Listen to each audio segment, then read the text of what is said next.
दोस्तों, तहज्जुद की नमाज की फजीलत क्या है, इसको अदा करने का मुकम्मल तरीका, इसको अदा करने का वक्त कब शुरू होता है और कब खत्म होता है, तहज्जुद में कौन सी सूरतें पढ़नी चाहिए, इसकी रकतें कितनी हैं और इसकी नीयत कैसे करें। तहज्जुद की नमाज से रिलेटेड बहुत से मसाइल में आज आपसे शेयर करूंगी और तहज्जुद की नमाज का मुकम्मल तरीका जानने के लिए वीडियो को मुकम्मल देखिएगा। तो प्यारे दोस्तों, पहले हम तहज्जुद की नमाज की फजीलत के बारे में जानते हैं। तहज्जुद की नमाज अल्लाह ताला की लाडली नमाज है।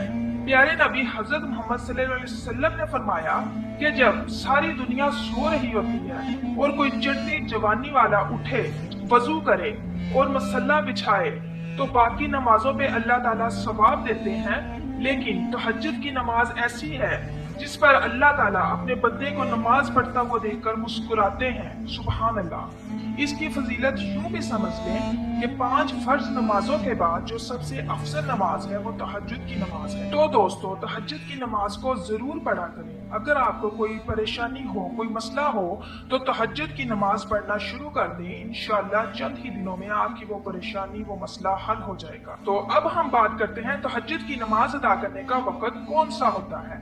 बहुत से लोगों को इस बात की गलत फहमी है कि तहज्जुद की नमाज का वक्त सुबह का होता है, यानी जो सहरी का वक्त होता है वही सुबह की नमाज का वक्त होता है, जबकि ये बहुत बड़ी गलत फहमी है। तो अच्छी तरह से समझ लें कि तहज्जुद की नमाज का जो वक्त है, इशा की नमाज के बाद आप 5 मिनट, 1 घंटा या जितने भी घंटे बाद सो के उठेंगे तो तहज्जुद की नमाज का वक्त शुरू हो गया। और सुबह जब सहरी का वक्त खत्म होता है तो उस वक्त तहज्जुद की नमाज का वक्त खत्म हो जाता है।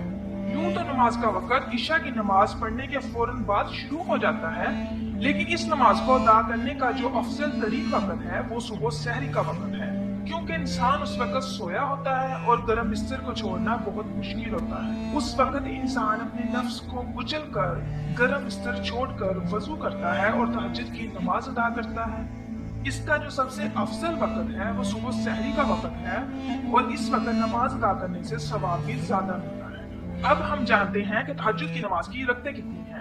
अगर वक्त हो तो कम से कम 4 रकतें पढ़ें और ज्यादा से ज्यादा आप 12 रकतें भी पढ़ सकते हैं, लेकिन अगर वक्त बहुत ही कम हो तो 2 रकतें भी पढ़ सकते हैं। अब हम तहज्जुद में पढ़ी जाने वाली सूरतों के बारे में बात करते हैं। बहुत से लोग समझते हैं कि इसमें कोई खास सूरतें पढ़ी जाती हैं, लेकिन ऐसा बिल्कुल भी नहीं है। जैसे हम लोग बाकी नवाफिल अदा करते हैं, बिल्कुल उसी तरह तहज्जुद के नफल भी अदा किए जाते हैं। मैं आप लोगों के लिए आसान कर दूं कि तहज्जुद की नमाज अदा करने का तरीका ये है। सबसे पहले सना पढ़ी जाएगी, फिर उसके बाद औज़ु बिल्लाह, फिर बिस्मिल्लाह, उसके बाद सूरत फातिहा और फिर कोई भी सूरत यानी सूरत इखलास भी पढ़ सकते हैं। उसके बाद रकू और सजूद और उसके बाद दूसरी रकत के लिए खड़े होंगे।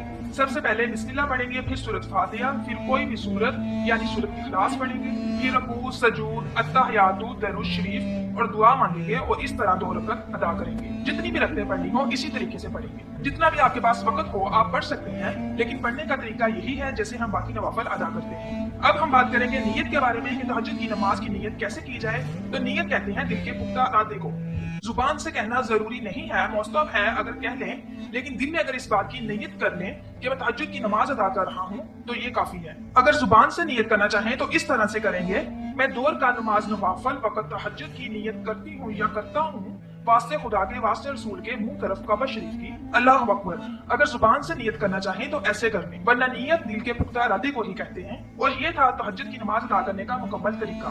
तहज्जुद की नमाज की बहुत फजीलत है, इसे अदा करने से अल्लाह ताला का कुर्ब हासिल होता है। अगर आपकी कोई दुआ कबूल नहीं हो रही तो सुबह सहरी के वक्त उठें, तहज्जुद की नमाज अदा करें और वो दुआ मांगे, इंशाअल्लाह अज़्ज़ व जल जरूर कबूल होगी।